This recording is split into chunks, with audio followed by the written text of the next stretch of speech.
नमस्कार, मैं गौरव हूं। आज हम एक ऐसे विषय पर बात करने जा रहे हैं जो न सिर्फ त्रिपुरा बल्कि पूरे भारत के लिए चिंता का कारण है। त्रिपुरा के आदिवासी और ग्रामीण युवाओं का संकट। यह संकट केवल बेरोजगारी या शिक्षा की कमी तक सीमित नहीं है, बल्कि यह उनके मानसिक स्वास्थ्य, सामाजिक स्थिति और पूरे राज्य के भविष्य को प्रभावित कर रहा है। त्रिपुरा की औसत साक्षरता दर 92.3% है, जो भारत में दूसरे स्थान पर है। लेकिन ग्रामीण और आदिवासी क्षेत्रों में शिक्षा की गुणवत्ता बेहद कमजोर है। कई स्कूलों में आज भी टूटी हुई इमारतें, शौचालय की कमी और सिर्फ एक शिक्षक होने की खबरें हैं। 2014 में 10,323 शिक्षकों की बर्खास्तगी ने इस समस्या को और गहरा कर दिया। 2025 में भी 300 से ज्यादा स्कूल ऐसे हैं जो सिर्फ एक शिक्षक के भरोसे चल रहे हैं। आदिवासी छात्र कोकबोरोक, चकमा, हालम जैसी भाषाएं बोलते हैं, लेकिन शिक्षा बंगाली और अंग्रेजी में होती है, जिससे उन्हें समझने में कठिनाई होती है। परिणाम स्वरूप ड्रॉप आउट दर 2021-22 में 20.3% थी। हालांकि 2024 तक यह 10.4% तक घट गई है, लेकिन अब भी यह भरोसेमंद सुधार नहीं कहा जा सकता।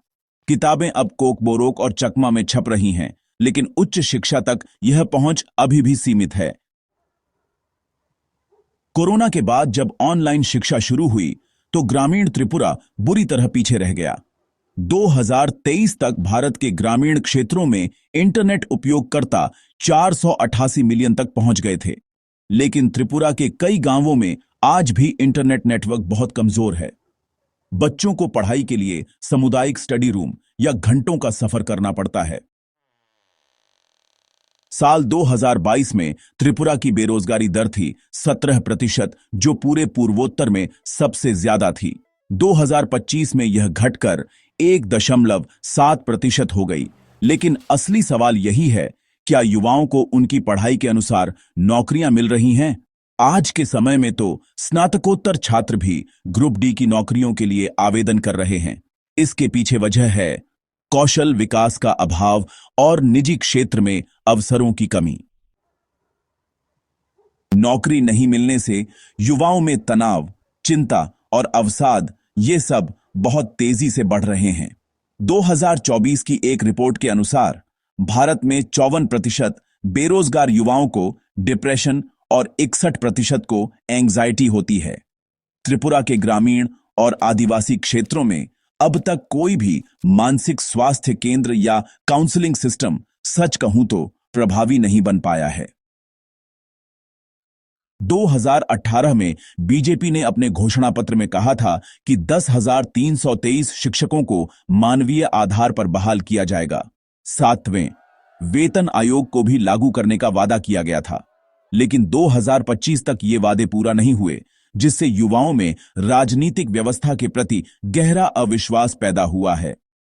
शिक्षा नीति में आए बदलावों, जैसे स्कूलों का विलय और शिक्षा आपके द्वारा नीति की समाप्ति, इन सब ने आदिवासी इलाकों में शिक्षा की पहुंच को और घटा दिया है।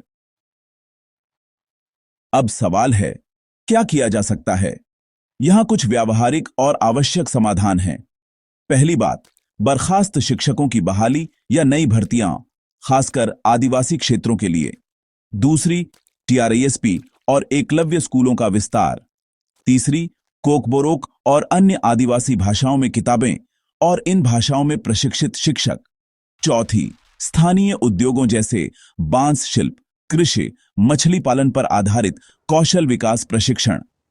पांचवी, मानसिक स्वास्थ्य सहायता केंद्रों की स्थापना।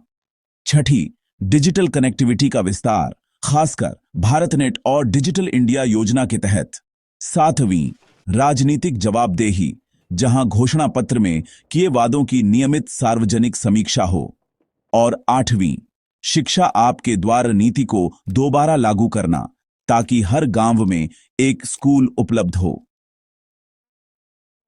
त्रिपुरा का युवा असफल नहीं है, वह बस अवसरों से वंचित है। अगर हम शिक्षा, रोजगार, भाषा, इंटरनेट और मानसिक स्वास्थ्य पर साथ मिलकर काम करें, तो त्रिपुरा का हर बच्चा, हर युवा राज्य को गर्व दिला सकता है। अब वक्त है वादों से आगे बढ़कर कार्य करने का।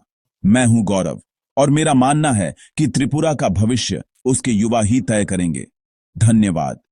जय हिंद।